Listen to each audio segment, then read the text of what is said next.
Hi, welcome back. The last session we talked about arbitrage, but we talked about pure arbitrage. In pure arbitrage, you get two identical assets, exactly the same in terms of cash flows, trading at different prices with a guarantee that the prices will converge in the future. The very nature of that definition tells you that pure arbitrage is close to impossible to find. So in this session, I'd like to focus on what I call near arbitrage. What's near arbitrage?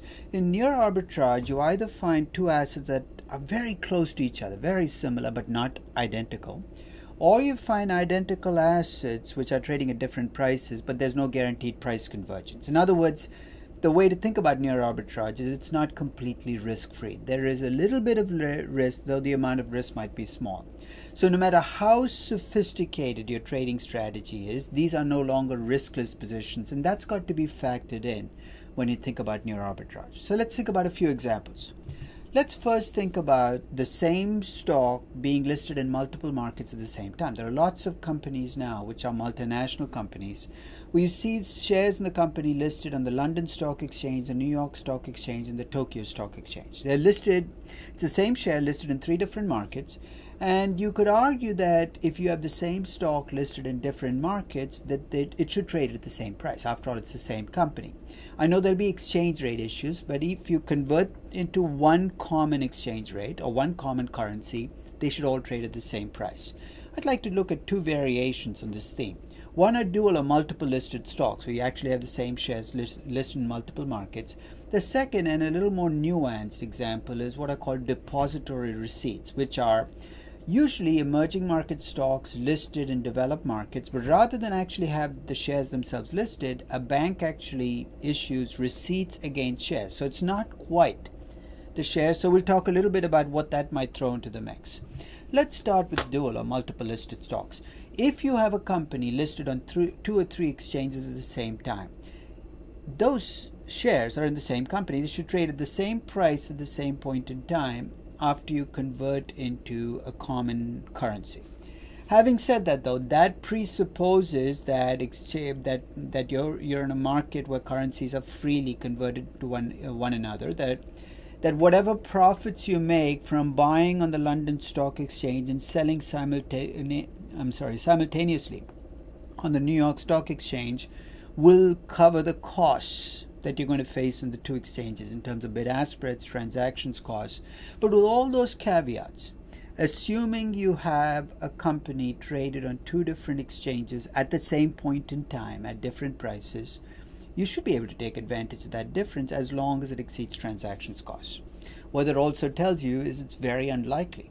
So if you see GE traded on the London Stock Exchange and the New York Stock Exchange, you're looking at the same point in time. Both exchanges are open, both are trading, you can buy and sell at that same point in time. It's very unlikely that the two will trade at different prices, but if they do, jump in, take advantage of those different prices. There is some evidence, though not with GE as the prime example, that mispricing does happen. It's a study that looked at 84 ZEC stocks and found that these are stocks that trade in two different exchanges, in two ZEC exchanges, one the Prague Stock Exchange and the other called the Registration Places System, two exchanges, and found that prices were actually different for the same stock at the same point in time, that they adjusted slowly or at different rates in the two markets, and that the price difference could be as large as 2% at points in time for the same stock in the two different markets. It did find, however, that the difference was far larger for less liquid stocks, and therein it gave away the potential pitfall with the strategy. Basically, the strategy argued that even though the profits cover transactions costs, they defined transactions costs in a very conventional way, which is in terms of brokerage costs and bid-ask spreads, they did not factor in the pricing impact you might have if you actually tried to take advantage of this difference. So the study points to an interesting phenomenon that sometimes the same share can trade at different prices in two exchanges that are both open at the same time, but the pricing differences are either too small to be exploited by investors, or there's something else structural going on that prevents you from exploiting them. Which brings me to the second kind of example. You're going to get the same company listed in different markets, and these are depository receipts. So basically, these are usually emerging market companies where you see ADRs or GDRs listed on the New York Stock Exchange or the London Stock Exchange on that company. So if you look at the ADR and you convert, so an ADR might be the equivalent of 20 local shares. Presumably, if they're both trading at the same point in time and the ADR is the equivalent of 20 shares, the ADR's price should be 20 times the local stock market price of that share. And if the price is different, you should be able to take advantage of the difference, right? The couple of caveats, especially with emerging market ADRs. First is if the ADR is issued by a company from a country where you don't have floating exchange rates, where currency is not freely convertible, you might not be able to lock in the difference. And second, if you cannot lock in the difference, the price difference between the ADR and the local shares can stay different for a long time. The other is there might be differences in voting rights and potentially other features of the share between the ADR and the local shares. And if that's the case, that can cause the price difference as well. And looking at the evidence, you do find that there's a lot of mispricing. In fact, one study that looked at price changes, the link between price changes in the ADR and the price changes on the local shares, found that about 60 to 70% of the variation, could be explained by the underlying market, but the rest was due to other stuff that was causing the ADR to respond in ways that the local stock did not. It also found that if there was a divergence between the ADR and the local share price, that divergence could last for a long period. In fact, I'm familiar with ADRs listed by Indian companies where there's been a price difference for as long as the ADR has been around, and that's been 5, 6, 7 years. So these divergences can continue, especially when there's no mechanism that you can use to take advantage of the difference. So with Indian stocks, for instance, the ADR often trades at a much higher price, in some cases 50% higher than the local share price. You'd think, why not just go buy the local shares, sell short on the ADR, claim the difference? Well, you can buy the local shares and sell short on the ADR. You might not be able to claim the difference because exchange rates are not freely convertible and because there are other restrictions on conversion. What the study also found, this is significant, is that time horizon matters. If you have a longer time horizon, convergence might eventually happen. But if you have short time horizon, the study found that you might not make any money, even though the ADR and the local shares diverged. So that's the first example. The same company listed on different markets, trading at different prices, and even there you can see that there are frictions in the market that prevent you from making this a pure arbitrage.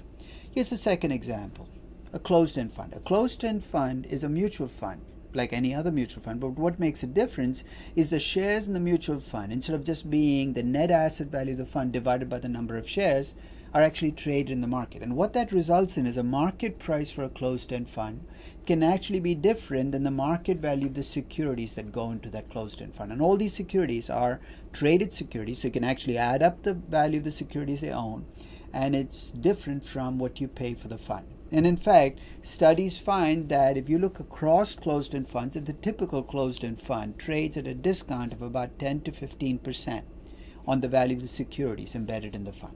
Now that seems like an easy game to win, right? Because all you need to do is buy the entire closed-end fund in the market, then liquidate the securities that are in the closed-end fund, and you should claim the difference. In fact, this graph actually shows you the percentage discount or premium by comparing the market price of a closed-end fund to the value of securities. So you can see there are about 20 to 25% of closed-end funds that trade at significant premiums, but most closed-end funds trade at a discount, and the median discount, as I said, is about 10 to 15%. Now, you might say, why wouldn't a closed-end fund then just open-end itself and claim the difference? It sometimes does happen, and when that does happen, you see the stock price of the closed-end fund. So these are closed-end funds that trade at a discount, and what they decide to do is make themselves regular mutual funds, and when that happens, the price converges on the net asset value, and you can see the consequences, the kind of rise in the price. But here's the catch. If you look at a typical closed-end fund, you need to be able to force the closed-end fund to open-end or liquidate.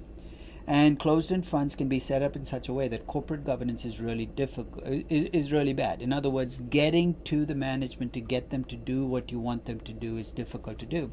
So there are governance and control issues that might prevent you from taking control of the fund and doing what you want. Here's the other catch.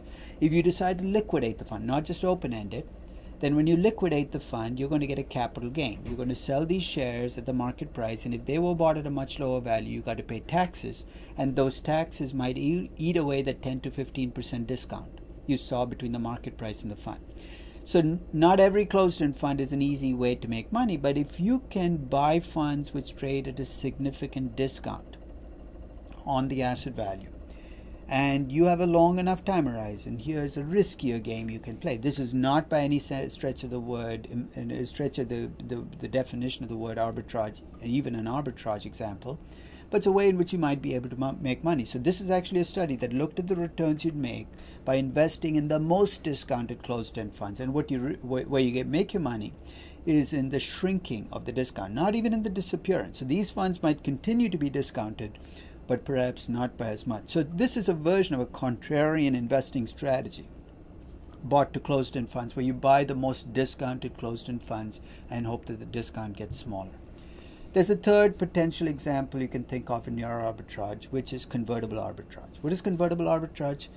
Companies, when they go out and raise money, can issue stocks, they can issue bonds, they can issue convertible bonds, they can issue warrants, and in addition, markets can have options traded on these companies. So for some companies, you have a plethora of choices in the way that you can invest in a company.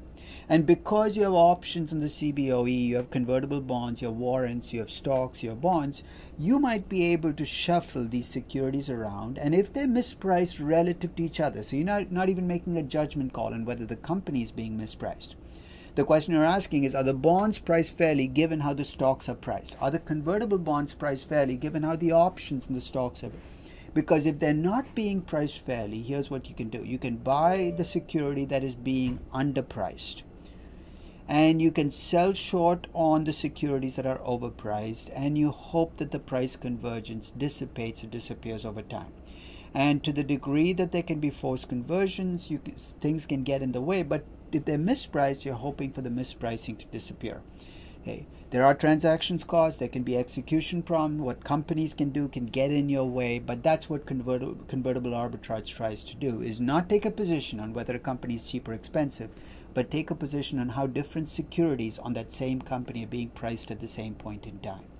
So all of these strategies are near arbitrage strategies, and if you decide to go down this route of exploiting near arbitrage, remember you need lots of capital, because these are not games you're going to win by investing small amounts. And you need the capital to make, for instance, if you buy for a closed-end fund, you need the capital to make it open-end, and that's not the capital you or I as small investors might have. So it requires larger investors to play the game, and you need some process for convergence, some catalyst you can throw in the game. So if you're paying convertible arbitrage, try to think of things that will cause the mispricing to decrease, if not disappear over time, because that's how you ultimately make money. So in summary, pure arbitrage might be impossible to find, but near arbitrage might be more feasible, especially as you get more and more securities listed on the same companies, often in different markets.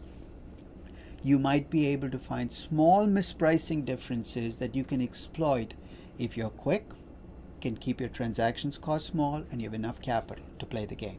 Thank you very much.